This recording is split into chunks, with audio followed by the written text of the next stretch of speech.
Hello and welcome to another episode of Scott Reads Comics. Today I'll be covering the X-Men vs. the Avengers #1, published in 1987 by Marvel Comics.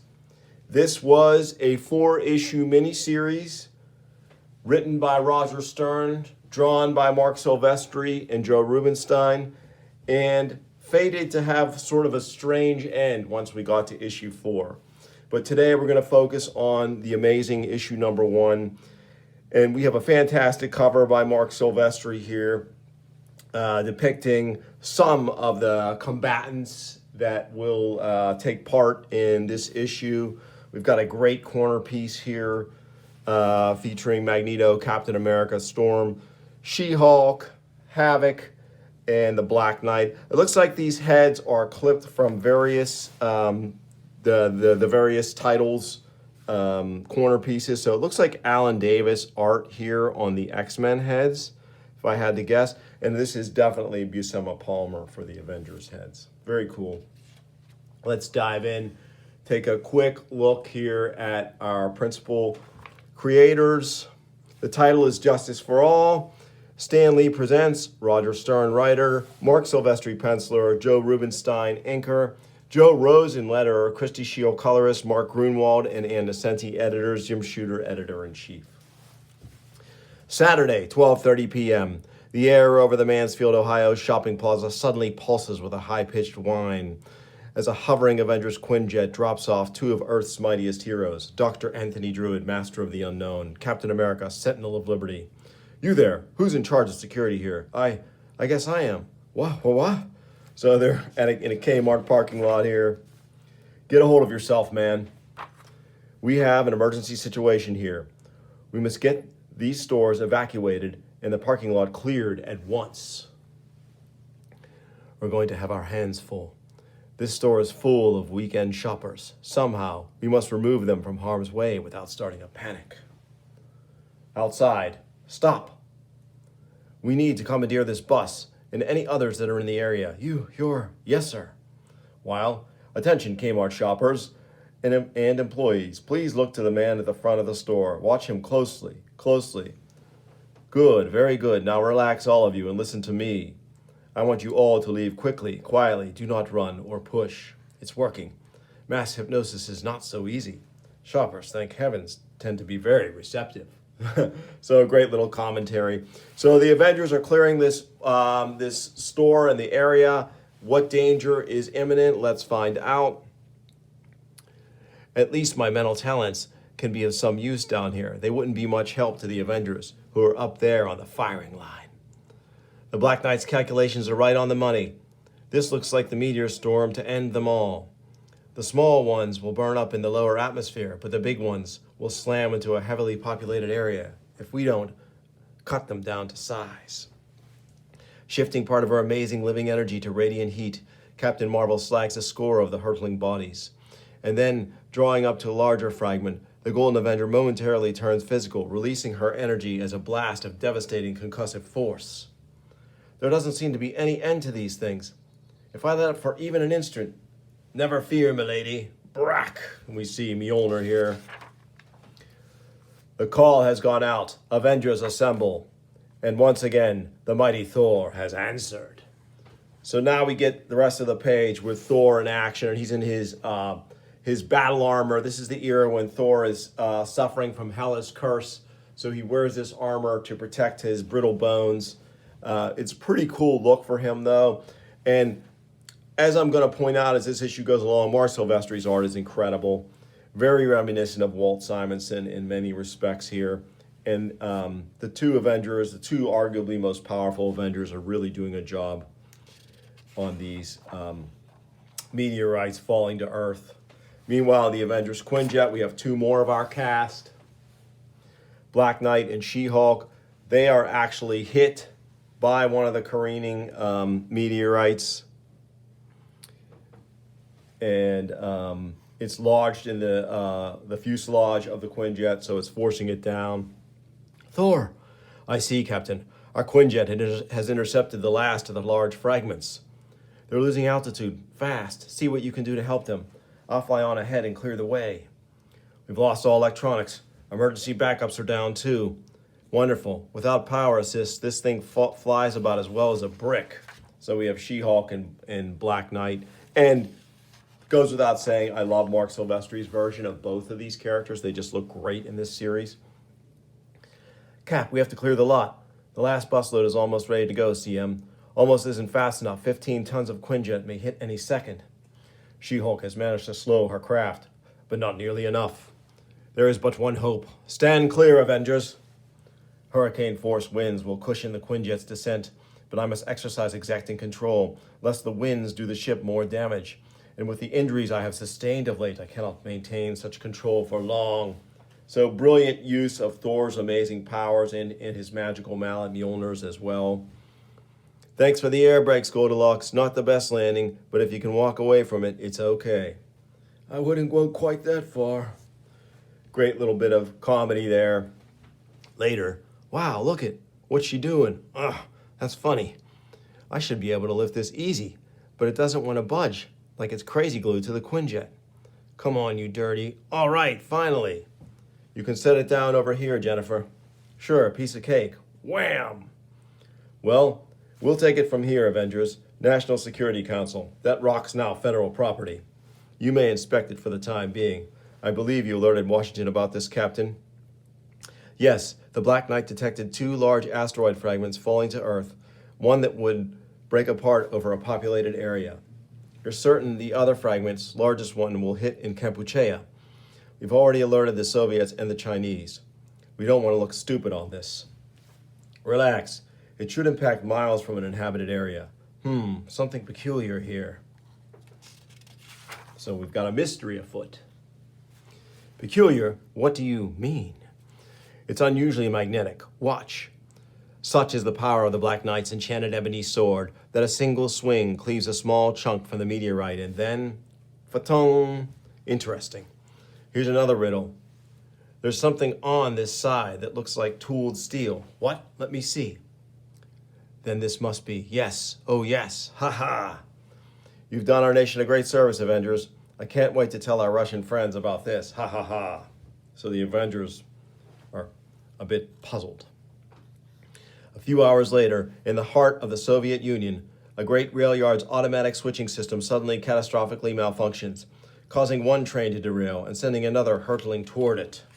So now we get our second cast of superhumans in this title. We're going to have basically 3 competing casts of superhumans.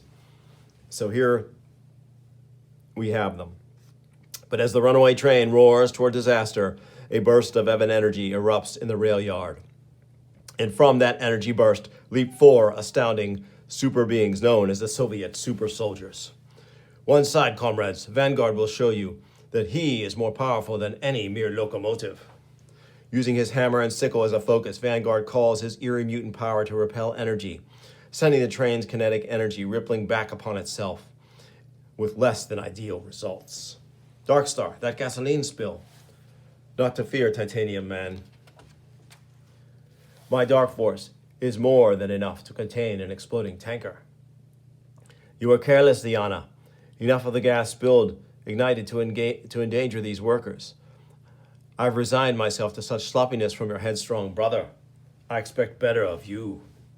Great action shots here from Silvestri on the Titanium Man.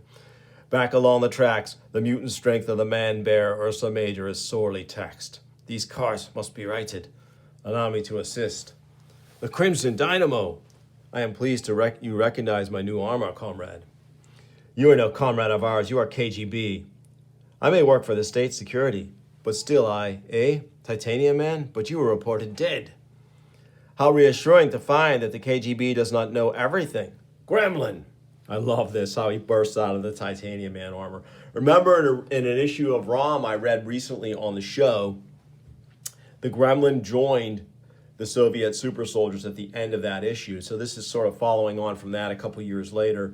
And now it's awesome. He's used his awesome mutant brain to rework the Titanium Man armor. And he's kind of inside it, which is pretty cool. We anticipated this disaster when my instruments detected an electromagnetic pulse in the upper stratosphere. What do you know of that? I know that the pulse disrupted the rail yard's computerized systems. and was caused by an asteroid fragment passing through Soviet airspace. But that fragment may also give us an opportunity to right a great wrong done to the motherland. I'd hoped you would come here. Please, forget all our differences. I appeal to you. Help me avenge the Soviet people. So they're a bit dubious, but we'll see what happens. Now we have our third group of protagonists, the X-Men. While in an isolated cove along the Atlantic shore, 5 unique individuals are taking a much-needed rest. They are mutants, outcasts of society, feared and hated by the world at large. They call themselves the X-Men. And I love it, too, that they're hanging out in civilian clothes, so they're not always in their costumes. The X-Men did this a lot, which was cool, and it really grounds the characters in reality when they do. So we've got Rogue, Dazzler, Storm, Magneto, who is part of the team now and going to become a central figure in this story. And of course, Wolverine, who gets splashed by Rogue dropping a cannonball. Rogue, don't do that again. I don't like being annoyed on holiday by anyone or anything. So great sequence here of Wolverine's literally using one of his claws to swat a gnat out of the air. Here we have Havoc, who's always brooding, missing his love interest, Lorna Dane. They're separated. For days, ambient cosmic energy has been building up in Alex Summers' body. Now, in this moment of confusion and frustration, he knows he must unleash that awesome power. What was that, Thunderstorm? What was that, Thunderstorm? No, most definitely not. It was more of an explosion. Just Havoc letting off a little steam, nothing to worry about. Whee! Too bad Longshot and Psylocke stayed behind. They're missing out on some perfectly marvelous swimming. And so are y'all. Come on in. So, Storm, this is a great way to tell readers she is still without her powers, having been blasted by Forge's neutralizer. I covered the aftermath of that on my show and my coverage of X-Men 186, Life Death. Check that out, too. Here she notices Thor on this little mini TV they have and sort of regrets that she doesn't have weather control powers anymore. But, importantly, and experts at the Australian Science Institute agree that a large asteroid fragment exhibiting unusual electromagnetic properties may have already impacted in Southeast Asia. Extraordinary. Could it be? I had thought it destroyed, but if a fragment of any size has survived, I must know. So that's Magneto here. Slipping over the ridge, the master of magnetism hurries to the X-Men's customized SR-71 Blackbird, and in seconds, onboard computer analysis of the telemetry from the Geosat orbital satellite system shows a better than 95% certainty. The fragment would most certainly come down in Kampuchea. That would mean trouble. I'd best not involve the X-Men in this. They would only disapprove of me looking for something from my criminal past. So indeed, we now are clued in that this asteroid that broke up and made Earthfall is probably asteroid M, Magneto's old orbiting base. So he leaves, observed by Wolverine. Love this panel here from Silvestri, just capturing so much of the sort of essence of Wolverine in just this one panel, him lighting the cigarette, looking sort of suspiciously, eyes hooded, just a very grim visage there. So Wolverine sounds the Blackbird warning sign to assemble the X-Men. What's up, Wolverine? Maybe trouble. Better put on your clothes and get ready to roll. Where's Magneto?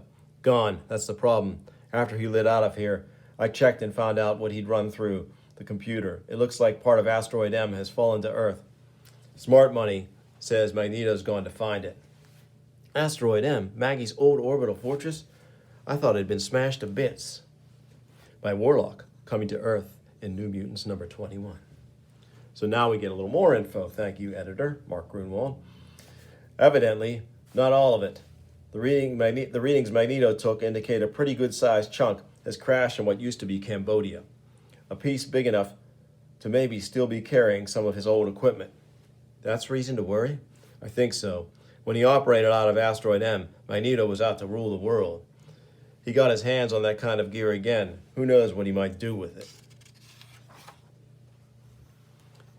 And so the Avengers are going to be coming to the same conclusion here.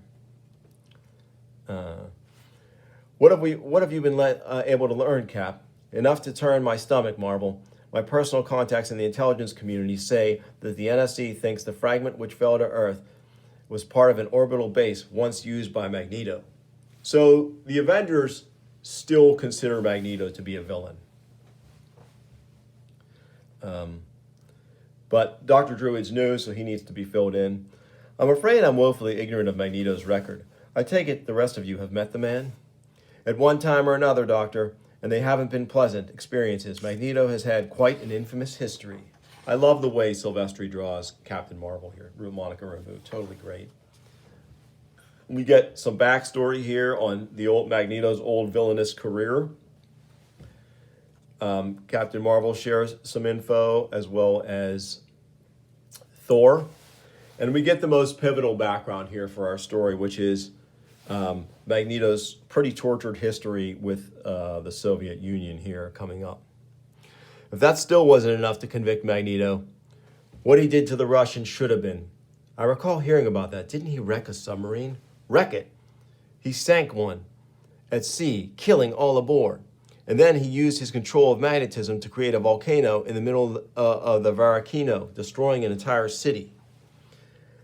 After the way Magneto skipped out on his trial, I can see why the Soviets would be out for blood.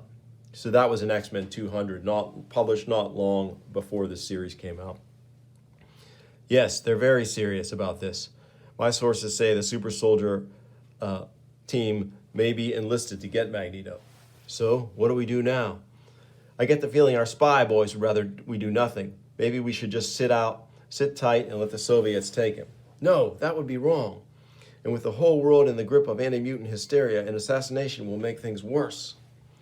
I agree. The world was cheated out of bringing Adolf Hitler to justice. We mustn't be stopped from bringing Magneto to trial. Every individual deserves a fair trial. Humanity deserves it. Pretty awesome.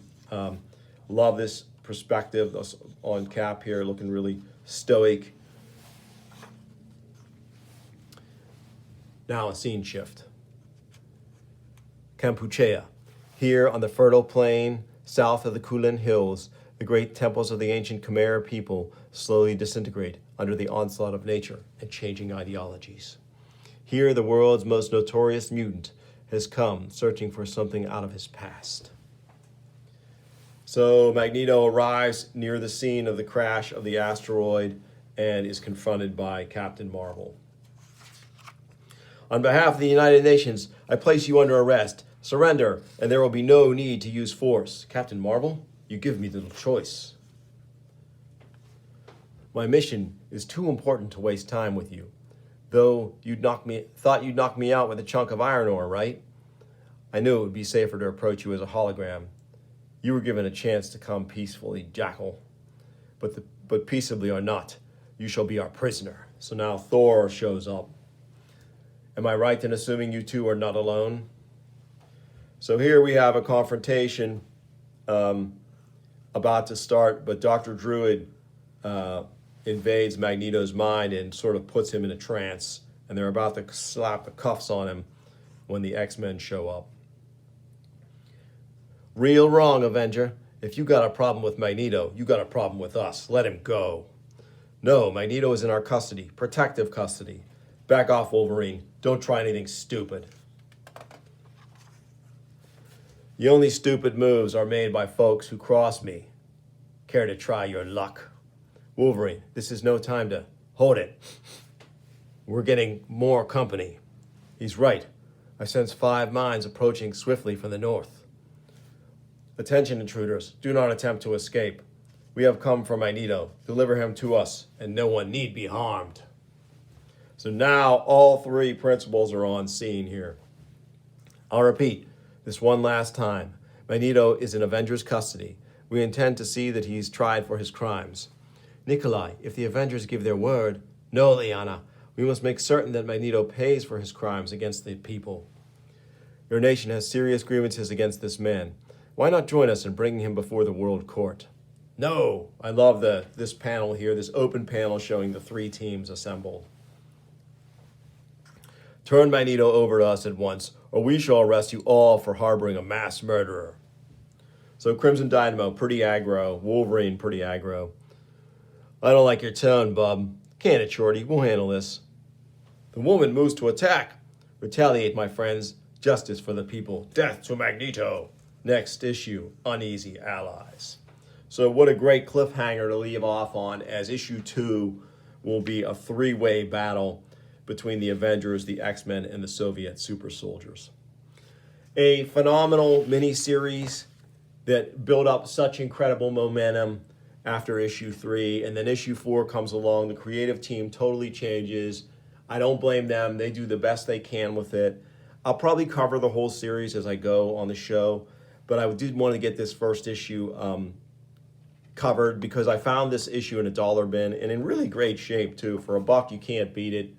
And I thought it was fun and important to cover. So I really enjoyed it. I hope you did too. If you did, please like and subscribe.